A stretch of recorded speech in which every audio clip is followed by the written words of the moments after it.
여러분 안녕하십니까, 진성호입니다. 내년 3월 9일 대통령 선거와 함께 이 종로구, 서초, 갑 등 5군데에서 국회의원 재보궐선거가 치러집니다.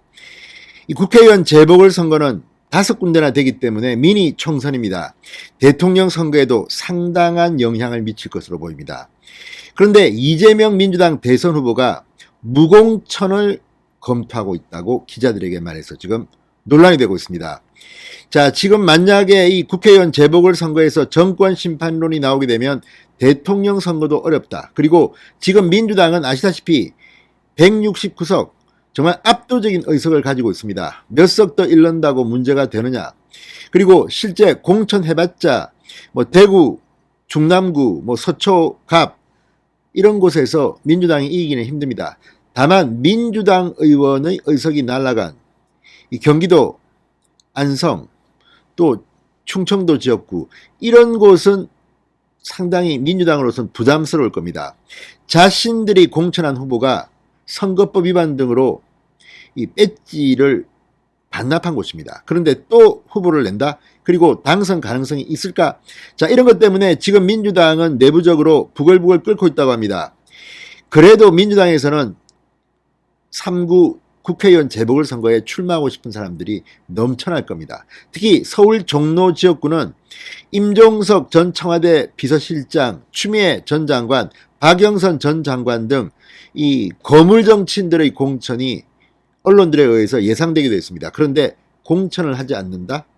자, 아무튼 이 국민의힘은 5군데 모두 공천해서 이번에 싹쓸이를 노리고 있습니다. 제가 볼 때는 5군데 모두 먹게 될 가능성이 높습니다. 경기도 안성 같은 경우는 김학용 전 의원이 나온다면 상당히 쉬울 겁니다. 자, 그렇다면 지금 이재명 후보의 뜻은 뭘까요? 이재명 후보는 과거 서울시장, 부산시장 보궐선거 때도 민주당이 당헌 당규를 바꾸어서까지 후보를 냈다가 실패한 데 대해서 비판을 했던 사람이라고 합니다. 따라서 지금 민주당이 무공천을 한다. 그러면 대통령 선거 전 양상도 상당히 변할 것으로 보입니다. 진성호의 직설 시작합니다.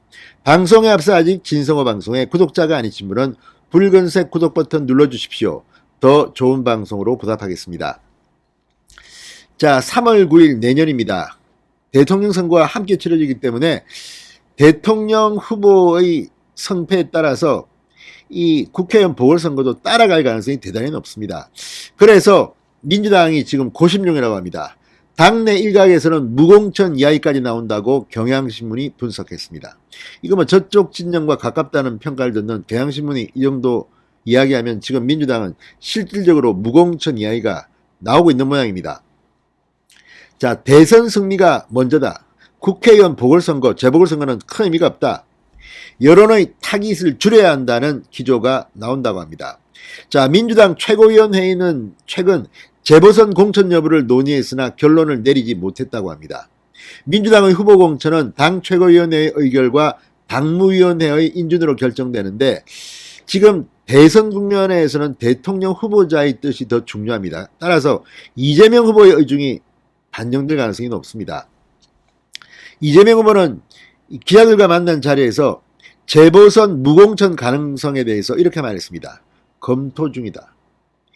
자, 이번 재보선은 5군데입니다. 이낙연 전 대표가 사퇴한 서울 종로구, 또 윤희숙 전 의원이 사퇴한 서울 서초갑, 이규민 전 민주당 의원이 이 선거법 위반으로 배지를 반납받은 법원 판결을 받은 경기도 안성, 그리고 곽상도 전 의원이 이 사퇴한 대구 중남구, 그리고 정정순 전 민주당 의원이 법원 판결로 배지가 날아간 충북 청주 상당구입니다. 이 5곳 모두 국민의힘이 이길 가능성이 저는 높다고 봅니다. 자, 민주당 재보선의 공천 여부와 후보 선택의 기준은 결국 대선 승리에 도움이 되느냐 마느냐에 민주당은 초점을 맞출 것으로 보입니다. 이미 과반도 넉넉하게 169석이 있는데 굳이 의석에 연연할까? 자, 지금 보면 여기서 5곳인데 이 서초갑 그리고 대구 중남구는 전통적으로 국민의힘이 압도적으로 이길 가능성이 높은 곳이고, 충북 청주 상당구와 경기 안성은 해볼 만한 지역입니다. 종로구도 마찬가지입니다. 그런데 이번에 이렇게 재보궐선거를 치르게 된 원인 제공자가 민주당 의원이었기 때문에 이것도 국민의힘은 해볼만 하다는 겁니다.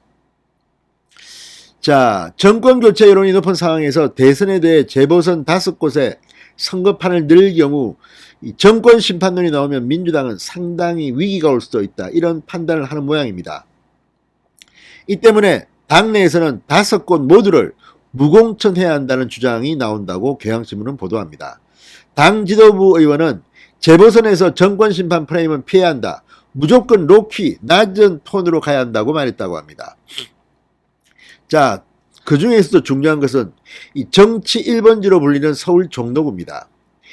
이 공천이 민주당이 가장 고심하는 지점으로 보입니다. 당 내부에서는 이 종로가 부정부패 등 정권 심판으로 간다면 대통령 선거까지 영향을 준다, 그래서 후보를 내는 것, 이거 조금 그렇지만 또 반대로 이 종로구는 이낙연 전 의원이 사퇴한 곳이기 때문에 무슨 선거법 위반 이런 것으로 법원 판결로 치러지는 곳이 아니기 때문에 낼 수 있다는 주장도 나오고 있다고 합니다. 자, 원인 제공자는 민주당 이낙연 전 의원이었지만 부정부패나 이런 선거법 위반 등의 판결로 이루어진 곳이 아니기 때문에 내야 한다는 주장도 만만치 않다는 겁니다. 자, 그런데 문제는 러닝메이트입니다. 지금 다른 지역은 모르지만 종로구는 마치 대통령 후보와 러닝메이트 개념으로 국민들은 받아들일 가능성이 높습니다. 종로구만의 선거가 아니라 전국 선거로 확산된다는 겁니다. 자, 추미애 전 법무부 장관, 박영선 전 중소벤처기업부 장관, 임종선 전 실장 등의 등판도 거론되고 있었습니다. 그러나 이들이 나오면 다시 문재인 정권 심판론의 불씨가 살아날 수 있다는 점에서 고민하는 것으로 보입니다. 자, 지금 삼선 종로구청장을 지내고 사퇴한 김영종 전 구청장도 가능성으로 거론되고 있다고 합니다. 아예 정권 심판이 아니라 종로구청장을 지냈으니까 지역선거로 그냥 바꿔버린다는 겁니다. 그렇지만 김영종 전 종로구청장이 나오면 국민의힘 후보가 이길 가능성이 높습니다. 지금 국민의힘은 뭐 본인의 뜻과는 관계없이 여론조사를 보면 원희룡, 나경원 이런 사람들의 이름도 나오고 또 이준석 대표 이름도 나왔지만 이준석 대표는 나오지 않겠다고 합니다. 자, 어떻게 공천할지는 시간이 별로 없습니다. 이 부분도 상당히 재미있는 선거가 될 것 같습니다.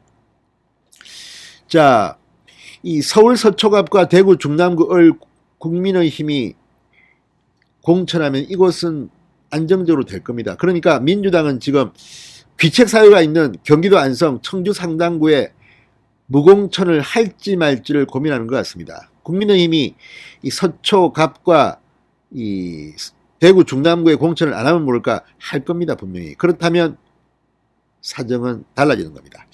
자, 어쨌든 무공천 민주당한테는 나쁜 카드가 아니다라고 말하는 사람들이 있다고 합니다. 자, 어차피 힘든 곳이라면 무공천이 명분과 진리를 모두 챙기는 방법이 될 수도 있다. 자, 그러니까 5군데를 다 무공천한다? 그럴 가능성은 좀 높아 보이지 않습니다. 종로구는 될지 모릅니다. 나머지 지역은 뭐 대구 중남구에서 되겠습니까? 서초갑에서 되겠습니까?